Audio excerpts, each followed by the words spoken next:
acknowledging the reality of oppression and being oppressed does not make one woke right or Marxist. It is reducing. It's reducing everything to oppressor versus oppressed. Just like, friend enemy, it's reducing everything to friend enemy. When you reduce complex human interactions and the entire existence of morality down to a very simple interaction. That's what James is doing. It's literally his entire campaign. He's calling people out who are doing it. It's literally him creating. He called me a Marxist. He called me a Marxist plant. He said, I'm too big. It doesn't make sense. I'm possibly a plant and I'm a Marxist, and they always lie. This is conspiracy garbage nonsense that for an audience of my size, I'm not saying I have the biggest show in the world, but with millions of followers, they trust me, they like my show, and then James calls me a Marxist, and the immediate response was his entire feed filled with people calling me a retard. And I will say this because Phil Labonte, a great friend and co-host on my show, was a huge fan of his for a long time and constantly would mention things he said in New Discourses. Yeah. And now he's like, James has gone insane. Yeah. And he's made your faction look retarded. He knows you. He's close to you, and he knows better, right? But all of my followers do. So it's why almost like James' would you attack welcome? is to collapse all of those details into some specific distinction. It's almost that he can then use to wedge people apart. It's almost like his intention is to infiltrate your side, make the stupidest argument possible, so that millions of people say these people are retards, like he has always done. So I know the Twitter back and forth is like the thing here. I feel your passion. I'm with you on all of this stuff. But this is honestly the least productive part of the conversation. Yeah. I don't want to talk about James. Hold on. Let me just say this. The issue is not James Lindsay. He just epitomizes the argument of when you say you won't align with someone like Nick, but you're willing to align with them. My point is, I don't understand why you'd be willing to align with destructive forces. However, I suppose it's fair to say that you support his moral worldview more than Nick's. Yes. And the point of this conversation is, if you are unwilling or incapable of recognizing destructive forces, I don't trust your assessment of Nick. I don't think people will also. I believe that the argument of what woke right is completely meaningless. And regular people we need to are distinguish between disruptive forces and my point is, or destructive forces and actual evil and good. So we'll put it like this. You can have a good person with good morals who is trying to do a good thing, who is going about it the wrong way and doing more harm than good. That's an argument to be made, but that's not what I'm talking about. My point with James Lindsay being the avatar of this function is that Nick is growing. He's becoming more popular. I was talking with some big tech guys who sales and analytics, and they were like, Nick's numbers are getting crazy. I mean, he hit number one on Spotify. They banned him because he was getting too big. And the question is, why is this happening? And what will you do if you don't want it to win? So real quick, just the principal debate is, what is the future going to look like? And it's largely around the ascension of Nick Fuentes, Tucker Carlson's defense of him and his willingness to debate him, Megyn Kelly.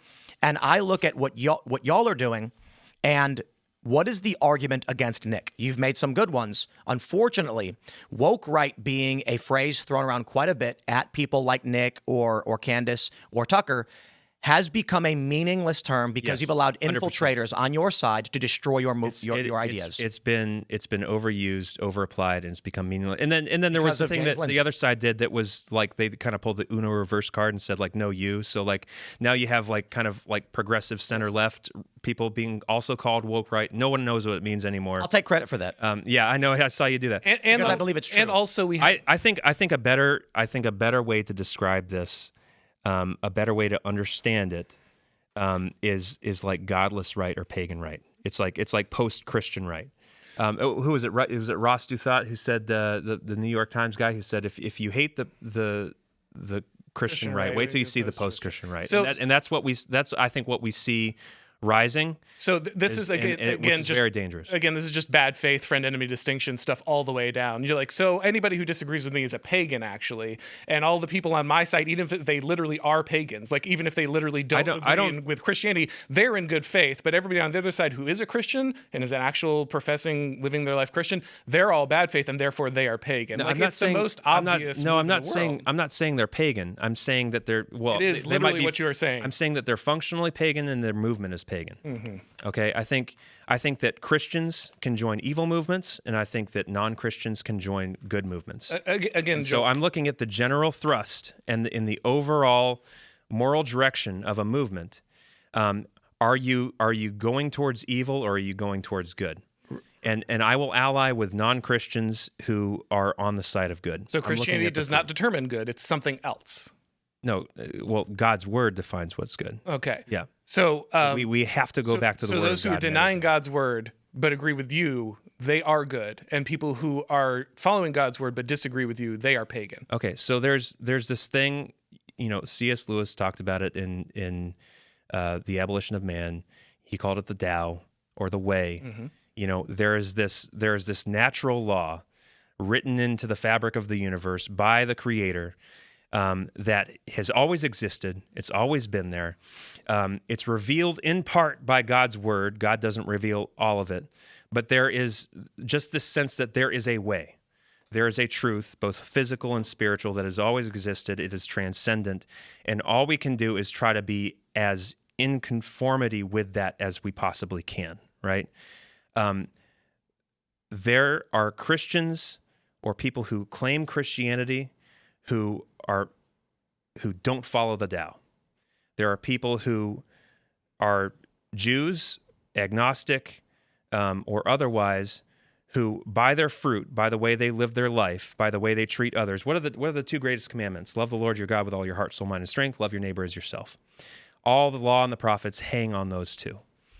There are non-Christians who follow that way better than some Christians. And so my calculus here is not, who recites the right creed, who is a part of my specific theology.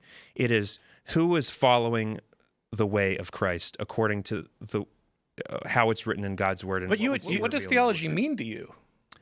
Study of God. Okay, if that is the way of Christ, then how can you... So the whole point here is that ultimately you are assuming that there is some supra value above Christianity that can bind non-Christians together into a Christian coalition, but exclude Christians from that Christian coalition.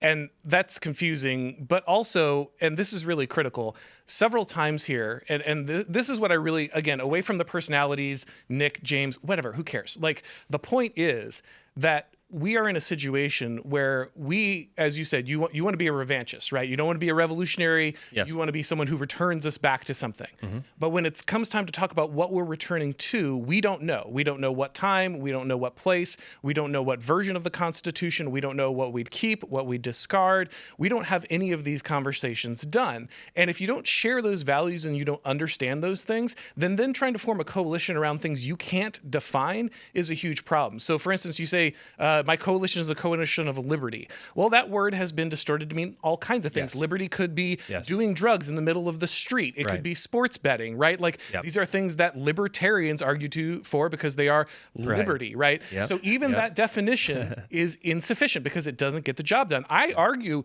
for liberty. And you know what I think? I think we should have blue laws. Because blue laws would limit the amount of vice, which would allow people to go to church on Sunday. It would increase the power of Christianity in the society. Sure. I think the government should use its power to increase the power and focus of Christianity in the church. Is that a pagan position because it limits your economic liberty? No. I'm in full agreement with you. Okay, so then it seems like this is a non-issue. Like, we can use power. Yeah. We can use it to secure Christianity as the majority religion of this country. I don't see why I'm a pagan and you're not. I'm not calling you a pagan. I have a question though on the limitations of your willingness to align with evildoers. Yeah. What I know it's like Trump. If you think so, like my friend Uncle Trump. I don't think Trump's an evildoer at all. We're all evil. No. We're all fallen sinners. The implication Trump has done bad things. My point is, when you refer to someone as an evildoer, it is their principal motivation. It is their character. If you call all the movement they're pushing for. All people have fallen short. Yep. But some people do better than others.